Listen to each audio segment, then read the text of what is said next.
કર્તન્ય ઘાટમાં ઘરિયાળ સંરક્ષણ કાર્યક્રમની શરૂઆત કેન્દ્રીય મંત્રીએ ઘરિયાળના બચ્ચા ગેરુવા નદીમાં છોડ્યા। બહરાઇચના કર્તન્ય ઘાટમાં ઘરિયાળ સંરક્ષણ કાર્યક્રમની શરૂઆત કેન્દ્રીય મંત્રીએ ઘરિયાળના બચ્ચા ગેરુવા નદીમાં છોડ્યા। કેન્દ્રીય મંત્રી ભૂપેન્દ્ર યાદવે બહરાઇચ જિલ્લાના કર્તન્ય ઘાટમાં ગેરુવા નદીમાં ઘરિયાળ બચ્ચા છોડી અને ઘરિયાળ સ્પીસીઝ કન્ઝર્વેશન પ્રોગ્રામની શરૂઆત કરી છે। આ કાર્યક્રમનો મુખ્ય ઉદ્દેશ્ય ઘરિયાળ જેવી દુર્લભ અને લુપ્તપ્રાય પ્રજાતિને બચાવવાનો છે। ઘરિયાળ એ ભારતીય નદીઓમાં જોવા મળતી વિશિષ્ટ અને મહત્વપૂર્ણ પ્રજાતિ છે જેની સંખ્યા ઘટી રહી છે।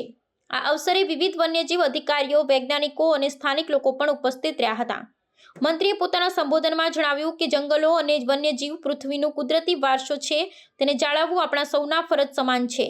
તેમણે વધુમાં ઉમેર્યું કે પર્યાવરણની સમસ્યાઓનો સરળ અને અસરકારક ઉપાય વધુ વૃક્ષો વાવવાનું છે। વૃક્ષો માત્ર હવા શુદ્ધ રાખે છે એટલું જ નહીં, પણ વન્ય જીવનને પણ આશ્રય આપે છે। ઘરિયાળના સંરક્ષણ માટે સ્થાનિક સમુદાય અને વન વિભાગના સહયોગની પણ પ્રશંસા કરી।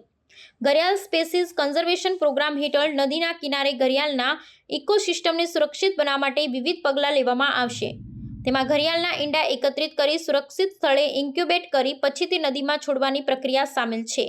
આ સાથે સ્થાનિક લોકોમાં જાગૃતિ ફેલાવવા અને પર્યાવરણની જાળવણી માટે શૈક્ષણિક કાર્યક્રમો પણ યોજાશે।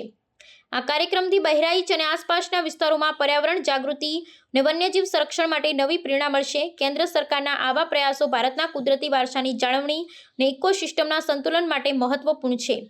ઘરિયાળના સંરક્ષણથી નદીના પર્યાવરણ અને અન્ય જળચર પ્રજાતિઓને પણ લાભ મળશે। देखो, प्रकृति का इतना सुंदर उपहार ये है कि इसको शब्दों में वर्णन नहीं किया जा सकता। मैं कल से यहाँ पर हूँ। हम लोगों को हमारे सांसद आनंद गौड़ जी और बाकी लोगों ने कहा कि इस क्षेत्र में मैन एनिमल कॉन्फ्लिक्ट काफी हो रहा है, स्थानीय समुदायों की समस्याएं काफी हैं और क्षेत्र में विकास की बहुत संभावना है।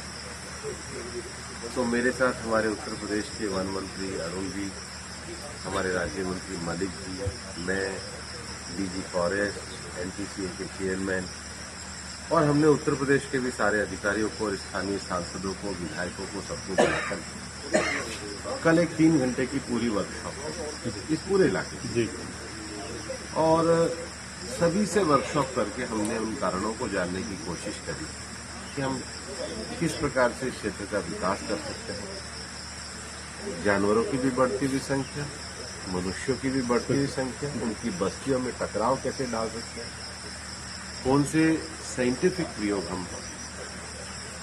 साइंटिफिक इंटरवेंशन हम कर सकते हैं जिसमें इस विषय पर समाधान है। कल लगभग 25-30 के करीब सुझाव